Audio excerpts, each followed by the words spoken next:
Good morning. How are you today? Good morning. I'm good. Thank you. How Uh, about I'm fine. My name is Sheila Gomez, and I'm going to be your teacher today. First of all, where are you from, Gudin? I'm from Okay, Turkey, okay, and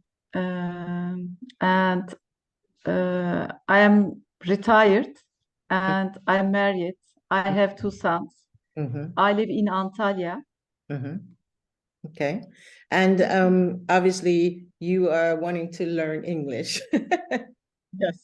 I want to learn English. Okay. And so, what is your name?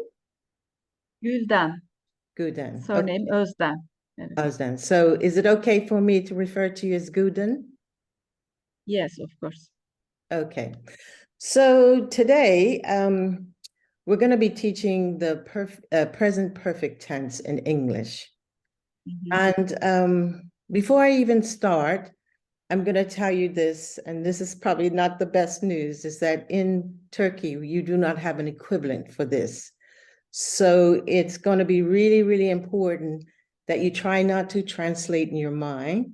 You just try to listen to my message and how I'm putting across the message and see if you can understand it. Hopefully you will understand it. But just remember, try not to translate at all, okay? Just listen to the message, okay? So the present perfect tense in English is basically a tense where we talk about events, activities, or actions that happened in the past, but whose consequences continue up to the present moment. So this is a concept that you're going to have to learn because in English we talk like this all the time. And I'm going to give you some examples to help you kind of get an idea of what this means. So let's look at, this is our warm up now, okay? So let's look at this is a warm up. Let's look at our first example, okay? Now look Okay. at this picture. What do you see? A baby and mother. Okay, and the mother looks very happy, doesn't she? Yes, they are very happy. Okay, and in English, we would say, if I were referring to her, I'd say, she's talking now. Sorry, she's talking. She's talking to her baby and she's saying, you have made my life so happy. And in Hmm. English, when you make a statement like this, what she's trying to say from the time you were born to the present time, my life is so happy. So in English, we say, you have made my life so happy. So you understand something that happened in the past, from the day she was born up until the present time, the mother is still happy. Do you understand Okay. that? Okay. Yes, I understand. Okay. Now look at this example. There's a model here, Yes. and we're talking about her. We're saying she has worked as a model for 2 years. Hmm. So what it's basically saying is that she started as a model 2 years ago, and up to the present moment, she's still a model. So an activity or an event that started in the past continues up to the present moment. Is that clear? Yes, I understood. Okay, right. Let's look at another example. He has played tennis for many years. Now look at those pictures. This is the same gentleman. On the left, that's when he was younger. Yes. And on the right, it's now, today. Hmm. So we're talking today. We're talking to this guy, the older guy, and we're saying he has played tennis for many years. So he played tennis when he was younger and is still playing tennis up to today. Is that clear? Yes, yes, he has played tennis for many years. Okay. Continue. Continue, okay. Let's look at another one. Now, this is a little trick one here, because we're not going to use the present perfect tense here. We're going to use an event that has finished. Yes. Okay, and I want to show you the difference. I visited this place 2 years ago. So when I'm talking like that in English, 2 years ago, excuse me, means that it's finished. 2 years ago, I visited this place in India. It's finished. It doesn't continue today. Do you understand? Yes, I understand. Okay. Now, here's an example here. There is a man, he's talking. He's in the present talking, and he's saying, I have directed movies for many years.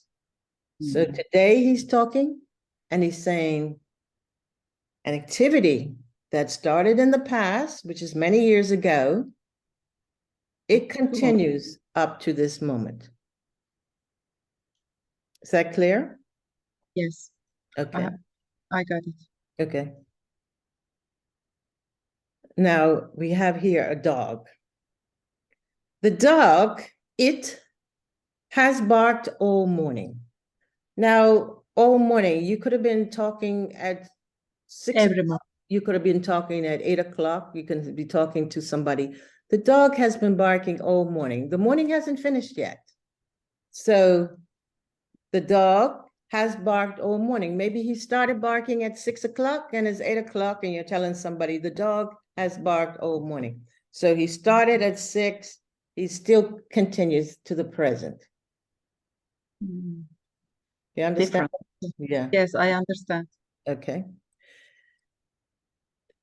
Now here's a case where we're going into something that's finished. I went on a safari in Kenya a year ago. So a year ago, you went on the safari. So it's finished. In the present time, it's finished. A year ago, it's finished.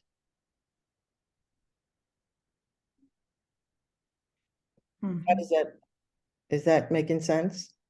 Okay, past and finish. It's finished. Yeah. It's finished. Yeah. Last year. And anytime something happens a year ago, you know that's finished. A year ago is finished. It can't be the present, right? Yes, right. Okay. Look at this picture. Now, you know how children are. They look at the same movie over and over and over again. Experience.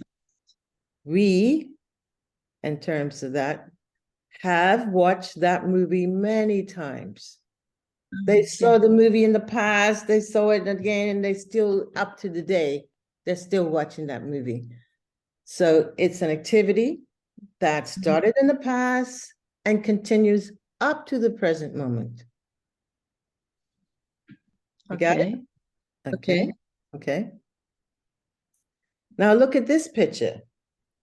We have 2 guys on the left, and these are the same 2 guys on the right. Okay, they're a little bit older now. They were younger on the left picture. It says they have played football since 2016. So from 2016, they played football up until the present time, they're still playing football. So an activity that started in the past continues right up to the present. Okay. This makes it very clear, doesn't it? Something like this. Yes, Yeah, very example. clear. Yeah, okay. Here we have here now. This is now going to take you to the past tense, not the present perfect. Last year, this town had a huge storm and many boats were damaged. So when you're talking about last year is finished. It's finished. Okay, so that's an I got it. example of time that is finished and doesn't continue up to the present moment. Okay, Okay. is that example clear? Yes, I got it. You But got it. yes, Yeah. But what? but just t- talk when I taught when used present perfect, Mm, sometimes confused, yeah, but I understood now. you understand now. Okay, Yes, so I and understood now. hopefully by the time we finish our lesson, it'll Yes, be so clear to you. Okay, yes, all I right. hope. Here's another one. Random. Now this is the present perfect. I have never been to London. I have Yeah. never been to London. It's not finished yet because maybe at this present time, I have never been to London. Up right now, I can say I have never been to London. In the present, I can say I have never been to London. So it's not something that's finished, it's ongoing. Okay. Okay. Okay. Another. Now we have a man at a construction site, and he says, I have been the supervisor at this construction site for 2 years. So I started 2 years ago as the supervisor, and it continues today because he's speaking today. Okay. Yes. Okay. Okay. The last one in this series. I have visited this place several times. It's one of my favorite places to visit. So an Yes. activity that started in the past is still, its consequences are still relevant today. Okay. So that is our little warm up, and that's to give you an idea of how we think in English when we say the present perfect tense. Okay, so let's start our lesson. Our lesson is going to basically talk more from a grammatical point of view, how we form the present perfect tense in the English language, okay? Yeah. So in this lesson, we're going to cover quite a few things, but I'm just going to list them, and then we will individually talk about each category. So in this lesson, you will learn when to use the present perfect tense in English. Now we gave you examples before, but we're going to make it clearer and clearer to you, okay? We're going to learn how the present perfect tense is formed from a grammatical point of view, okay? Then you're going to learn how to use auxiliary verbs has and have, because every time, in our examples, we were always saying has and have. So now we're going to tell you exactly how to use those verbs with subjects and with the pronouns I, he, she, it, we, and they to create the perfect tense. We're going to teach you how the past participle verbs, regular and irregular words, are constructed. And then we're going to talk about how to make the present perfect tense negative using contractions. We're going to talk about how you do questions and answers in the present perfect. And then lastly, we're going to talk about time expressions